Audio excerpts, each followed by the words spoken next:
is bleak. But for today we are reacting to the horrifying stories behind the Disney classics. The horrifying stories behind the Disney classics, Little Mermaid, and more. Like I said in the other videos, bro, if y'all know anything about this, type it in the comments before the video starts. Do not cheat, bro. Do not cheat.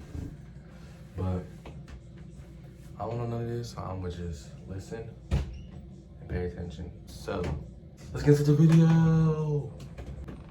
You remember that time when you watched one of those Disney classics when you were just a wee kid barely able to tie your shoelaces by yourself? You snuggled up to your mom on the sofa as she shed tears of joy and sadness, and let's be honest, at times you had to try your hardest not to cry yourself. Oh, what wonderful memories, what amazing stories, so rich in color and so heartfelt. The endings were always of the happy type. Of course they were. Those tales were created for sweet little children like you. If only you'd known back then what bloody wretched horror had inspired the stories. If only you'd known the truth, you would have curled up in the fetal position and howled in terror. You've just realized how utterly watered down the Disney version of events was. You also have understood that kids in the past were tough. They got it all. The blood, the guts, the doom, and the death, and they got it by the bucketful. Disney doesn't do the truth. Disney thinks you can't handle the truth. With that in mind, let's introduce you to one of our favorite Disney characters, a lovely little fella who was born with a body that was a little different from most people's. His name was Quasimodo.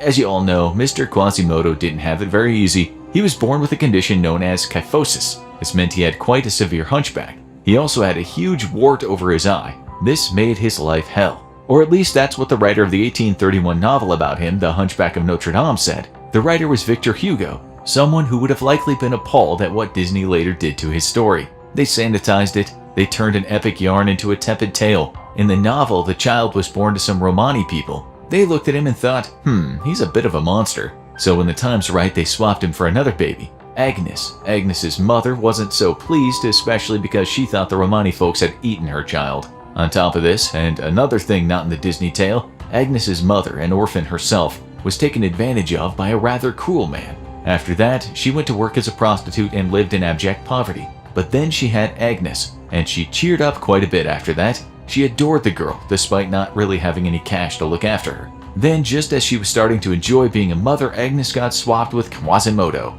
And that's when the small-minded folks in the town told her that Romani guys must have eaten Agnes because, well, why not? The mother, now stuck with a deformed baby, wasn't exactly scientific about matters, nor was she very sympathetic to a child that just needed a hug. She thought the boy was the creation of the devil, so she exorcised him of his demon. In the Disney version, there was also a young mother, but she got chased and fell to her death. There was a child with her at the time. He was Quasimodo. There was some darkness in this version since the guy who found him, Claude Frollo, wanted to drown him.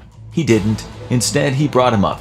Although you could say he embraced the tough love model of child rearing. In the original version, Claude Frollo found the boy after his mother abandoned him on what was called the Foundling's Bed at the Notre Dame Cathedral in Paris. That's where unwanted babies were dumped. Back then, this kind of thing wasn't unusual at all. The day he was left was Quasimodo's Sunday, the first Sunday after Easter, so that's why he got the name Quasimodo. He's described as looking hideous, which we think is a bit cruel. The novel describes him like this. That head was deformed enough. One beheld only a forest of red hair, one eye, a mouth, and teeth. The eye wept, the mouth cried, and the teeth seemed to ask only to be allowed to bite. Still, with this original version, he grows up working as the bell ringer in the cathedral. It eventually makes him deaf, as if Quasimodo didn't already have enough problems. At least Frollo teaches him sign language. It should be said that Quasimodo has a mean temper.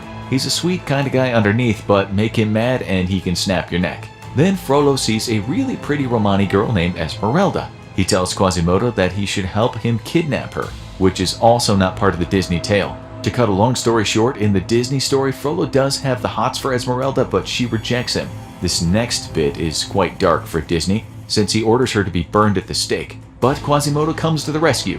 Frollo and him fight, and Frollo dies. Even though Quasimodo also has his eye on Esmeralda, she falls in love with a guy named Phoebus. Quasimodo doesn't have a breakdown and hit the bottle, but accepts that she loves someone else. For a man that's never been loved and has been spat on all his life, he handles this rejection implausibly well. In fact, this helps him get out of the cathedral, and the folks in Paris treat him like a hero. The streets are full of cheer. The Hunchback of Notre Dame grins from ear to ear. The end.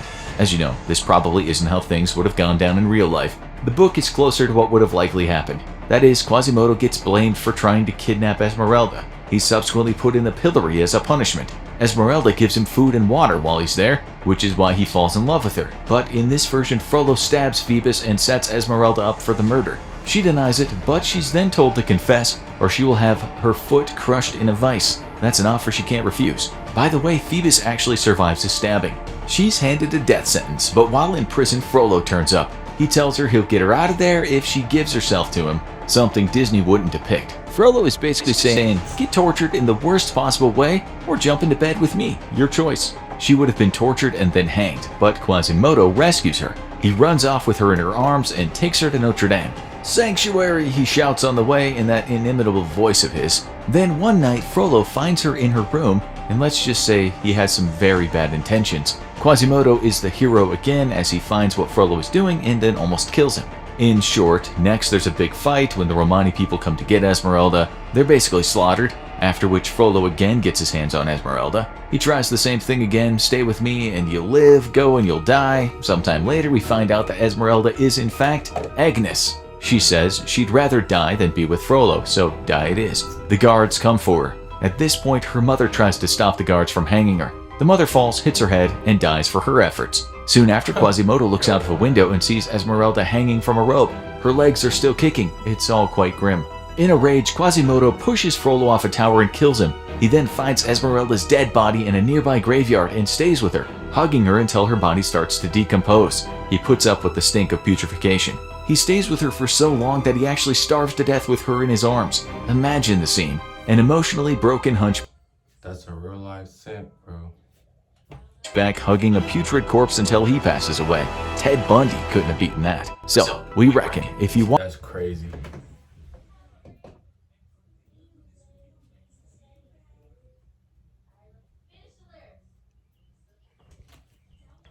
That's crazy.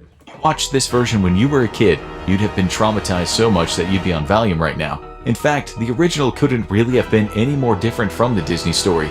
The difference is akin to telling the First Blood story but having John Rambo not fight back and instead decide to start a florist business in town. Disney did something similar with The Little Mermaid. In the unblemished version, the mermaid Princess Ariel wants to head up to the normal world and hang out with the humans. Her father, King Triton, isn't so keen on this idea. The mer people don't mess with humans, he says. That's just the way it's always been. It's no surprise that she goes anyway, and that she falls in love with a prince named Eric. She ends up saving his life on the way, but he doesn't know who saves him. Her dad finds out, and there's a bit of a familial discord. Cut a long story short, Ariel knows that if she finds Eric again, all she has to do is give him a kiss of true love, and she can become a human forever and stay with him. It seems there's no such thing as dual citizenship in this story. We'll abridge it a bit more here and then just tell you that Ursula the Sea Witch spoils things somewhat. She doesn't want Ariel to have Eric, so she casts a spell on Eric to make him forget that Ariel ever existed. She does this in the disguise of a beautiful human woman named Vanessa. Vanessa seduces Eric, but the spell comes undone. A big fight ensues and Triton takes a beating, losing his power to Ursula. Eric eventually saves the day and kills Ursula. Triton, now suitably impressed, allows Ariel to become human and marry Eric. The end. Again, isn't that so perfect? The love-struck pair hardly even know each other, but everything turns out hunky-dory in the end. We imagine the writer of the original tale, Hans Christian Andersen, would have called that story mediocre at best. In his 1837 original story, things weren't quite the same. Ariel still goes up to the human world and saves a prince named Eric. She still sees a sea witch, but in this story, it's to get a pair of human legs so she can walk on land with Eric. The one downside is that she will have to live as if knives are constantly stabbing her. The sea witch tells her if she can't get Eric to marry her, he'll marry someone else. If that happens, she'll be turned into sea foam just as soon as the sun rises that day. Ariel then drinks a potion and heads up to the human world, after which Eric finds her on the beach, turned into sea foam just as soon as the sun rises that day. Ariel then drinks a potion and heads up to the human world, after which Eric finds her on the beach. He asks her to dance. She can do it, but all the time those knives are stabbing into her, causing her unbelievable pain. Still, she makes an impressive effort to get him to fall in love with her. He likes her a lot, but he decides to marry another princess. The Little Mermaid's heart is immediately shattered. She's bitter too, when she thinks about all that dancing she did with the feeling of being stabbed. This story sounds more like something that Marquis de Sade would have written than a Disney tale. Ariel thinks that she's about to become sea foam, but her sisters rock up and give her a special dagger. They tell her that if she stabs and kills Eric, she will be released from the spell and be able to live as a mermaid again. All she needs to do is get his blood to hit her feet. But when the time comes and she just has the chance to stab him as he's sleeping with his new wife, she just can't do it. She then jumps into the ocean and is turned into sea foam just as the sun rises. It's not all bad news, since she then becomes a kind of spirit doing spiritual community service. She just has to help humans for 300 years, and she'll get a soul when she's done. We guess you also know the Disney tale Tangled. This is based on the 1812 Brothers Grimm classic fairy tale called Rapunzel.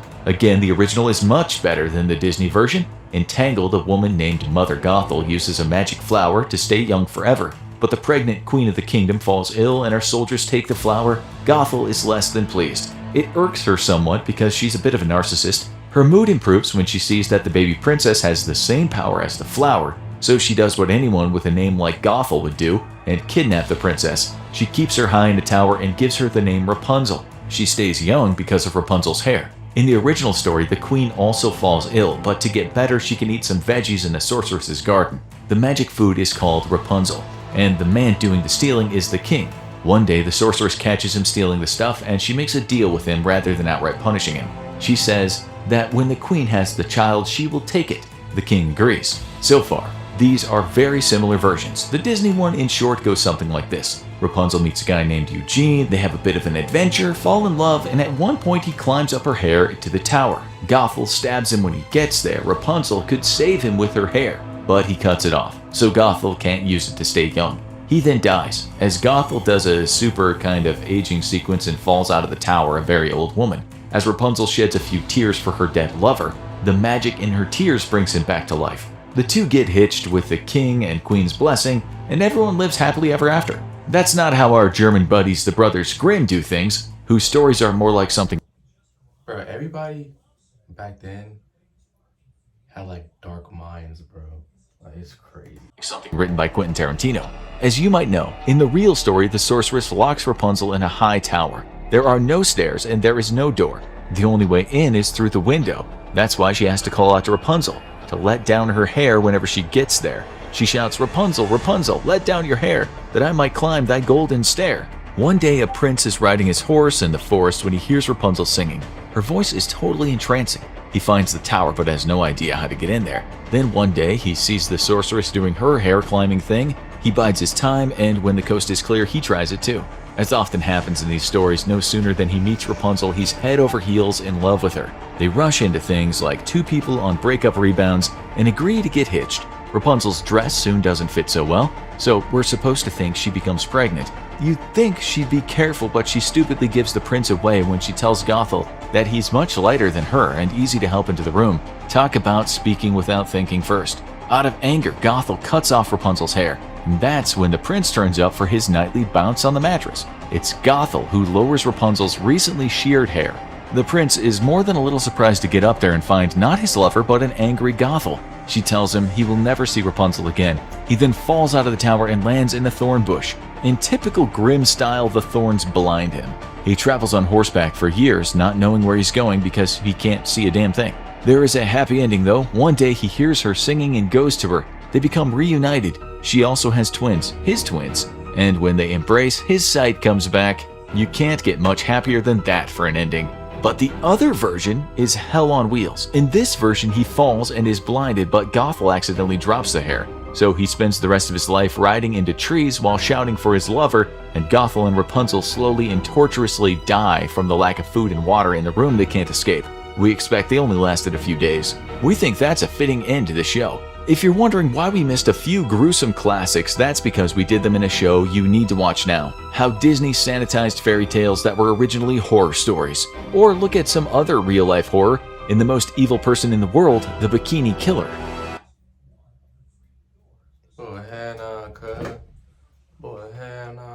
Alright, y'all. That's my reaction to the horrifying stories behind the Disney classics, Little Mermaid and more. Everybody back then had some dark minds, bro. It's crazy. But like, comment, subscribe, let me know in the comments if y'all knew any of this. Share the video to your aunt, uncle, and your dog that lives in Argentina. Love y'all, and chase your dreams, because, you know, nobody gonna chase them for you. Till next time. We out.